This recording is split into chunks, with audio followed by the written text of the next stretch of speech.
डोकं फुटतंय, डोळ्यात उजेड टोचतोय, आवाज असह्य. हे मायग्रेन असतं डॉक्टर. आणि तो वेदना फक्त तुम्हालाच कळतात. मायग्रेन हा डोक्याचा नाही, नर्व्हस सिस्टीमचा आक्रोश आहे. मायग्रेनमध्ये मेंदूतले काही नर्व्स अचानक सेन्सिटिव्ह होतात, ब्लड वेसल्स झटपट एक्सपॅन्ड कॉन्ट्रॅक्ट होतात आणि डोक्यावर जणू कुणी हातोडा मारतोय असं वाटतं. कारण उशिरा झोप, ताणतणाव, तेज प्रकाश, जास्त स्क्रीन टाईम, अनियमित जेवण, महिलांमध्ये हॉर्मोनल बदल म्हणून मायग्रेन अचानक नाही येत, शरीर आधीच वॉर्निंग देत असतं.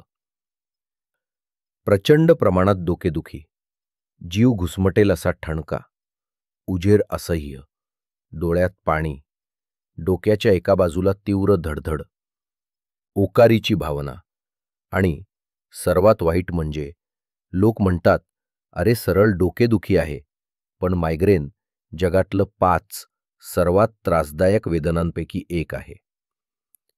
पेनकिलर्स फक्त वेदना दाबतात, पण मायग्रेनची मूळ कारणं nervous sensitivity, stress triggers, hormonal imbalance हे काही दाबून बरे होत नाही. होमिओपॅथी शरीराचा स्वतःचा हीलिंग स्विच ऑन करते. नर्व्हस सिस्टम शांत, ट्रिगर्स कमी, अटॅकची फ्रिक्वेन्सी कमी, इंटेन्सिटी 40 ते 70% घटते, जीवन पुन्हा नॉर्मल. म्हणजे अंधाऱ्या खोलीत बसण्याचं आयुष्य संपतं.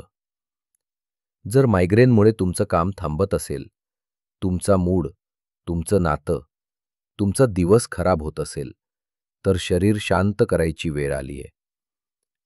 सुयोग homeopathy clinic, doctor Yogesh Salunkhe, तुमच्या वेदना समजणारा डॉक्टर आणि उपचार देणारी पद्धत. Healing naturally, healing permanently.